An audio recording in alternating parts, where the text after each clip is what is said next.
Ten tails the most underrated tail beast in Naruto. বলা যায় Naruto ভার্সের সবচেয়ে শক্তিশালী টেল বিস্ট কোনটা, তাহলে সবার আগে নাম উঠে আসবে এই টেন টেলসকে। আর হাগুরোমো ওতসুকি এই টেন টেলকেই কিন্তু 9টা ভাগে ভাগ করেছিল এবং 9টা টেল বিস্টের জন্ম হয়েছিল। অনেকেই জানা না যে এই টেন টেলসের জিনজুরিকি কারা কারা ছিল। তো আমি তো আসি ভাই, আজকের এই ভিডিওতে আমি তোমাদের জানাবো টেন টেলসের জিনজুরিকি কারা কারা ছিল। তো ভিডিওটা শেষ পর্যন্ত দেখতে থাকো। তো টেন টেলসের প্রথম জিনজুরিকি হলো হাগুরোমো ওতসুকি বা the Sage of six path. অনেক বছর আগে যখন কাগুয়া ওতসুকিকে গড ট্রি এর সাথে মিশে গিয়ে তখন টেন টেলসের সৃষ্টি হয়েছিল। তাকে থামানোর জন্য কাগুয়ার দুই ছেলে হাগুরোমো আর হাসিরা টেন টেলসকে পরাজিত করে। আর হাগুরোমো তার নিজের নিনজা স্কিলের মাধ্যমে নিজের শরীরের ভিতর সিল করে ফেলে এই টেন টেলকে, অর্থাৎ টেন টেলসের প্রথম জিনজুরিকি হয়ে যায় the Sage of six path বা হাগুরোমো ওতসুকি। আর হাগুরোমো ওতসুকি ছিল সেই সিনোবি যার কাছে সর্বপ্রথম রেনেগান ছিল। হাগুরোমো ওতসুকি কাগুয়া ওতসুকির সাথে ফাইট করার সময় কিন্তু পৃথিবীর এক অংশ উপরে উড়ে যায়, চাঁদের সৃষ্টি হয়েছিল।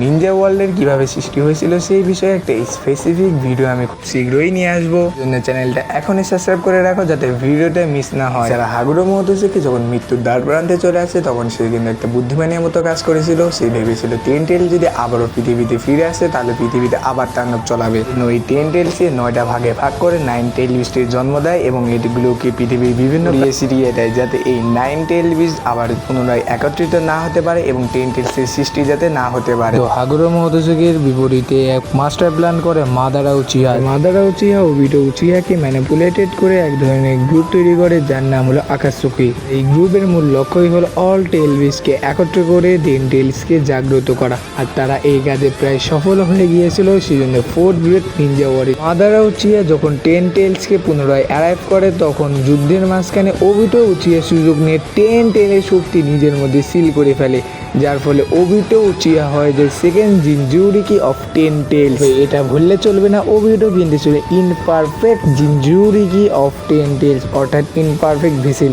সে কিন্তু টেন টেলসের শক্তি পুরোপুরি নিয়ন্ত্রণ করতে পারতো না, কিন্তু ওবিটো উচিহা পেয়েছিল দেবতার সমশক্তি। সে আকাশে উঠতে পারতো, এমনকি পুরো যুদ্ধক্ষেত্র ধ্বংস করে দিতে পারতো। কিন্তু ওবিটো উচিহার সকল আক্রমণ তো হয় কারণ ওবিটো উচিহা মাদারা উচিহার মতো অত ভালো টেন টেলসের শক্তিকে কন্ট্রোল করতে পারেনি। এবার ওবিটো যখন টেন টেলস থেকে বাইর হয়ে যায় মাদারা উচিহা টেন টেলসের শক্তি পুনরায় নিজের মধ্যে সিল করে নেয়। এভাবে মাদারা উচিহা হয় যে টেন টেলসের তৃতীয় জিনজুরিকি। টেন টেলসের শক্তি মাদারা উচিহার মধ্যে যখন চলে আসে মাদারা উচিহা প্রায় অমর হয়ে যায় এবং হয়ে যায় সবচেয়ে শক্তিশালী শিনোবি। মাদারা তখন ইনফাইনিটি সুগোয়েমা ইউজ করার জন্য টেন টেলসের শক্তি ব্যবহার করে। যে মাদারা উচিহা যখন টেন টেলসের পূর্ণ শক্তি অর্জন করে জেৎসু তাকে প্রতারণা করে কাগুয়া ওতসুকিকে পুনর্জীবিত করে।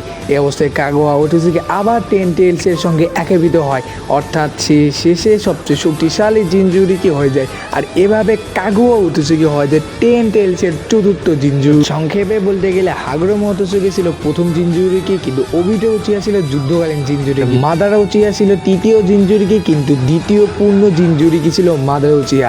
আর কাগুয়া ওতসুকি ছিল চূড়ান্ত রূপ। অর্থাৎ আমরা ফুল সিরিজে মোট 4 জন জিনজুরিকি দেখতে পারি এই টেন টেলসে। বন্ধুরা, আমার ভিডিওটা এই পর্যন্ত ছিল। ভিডিওটা শেষ পর্যন্ত দেখার জন্য ধন্যবাদ। আর এরকম লেজেন্ডারি ভিডিও পেতে চ্যানেলটিকে এখনই সাবস্ক্রাইব করে রাখো। ভিডিওটা ভালো লাগলে অবশ্যই লাইক কমেন্ট শেয়ার করো এবং নেক্সটে কোন টপিকের উপর ভিডিও বানাবো সেটা অবশ্যই কমেন্ট করে জানাবা। তুমি যদি একজন অ্যানিমে ফ্যান না হয়ে থাকো তাহলে চ্যানেলটিকে সাবস্ক্রাইব করো না। ধন্যবাদ।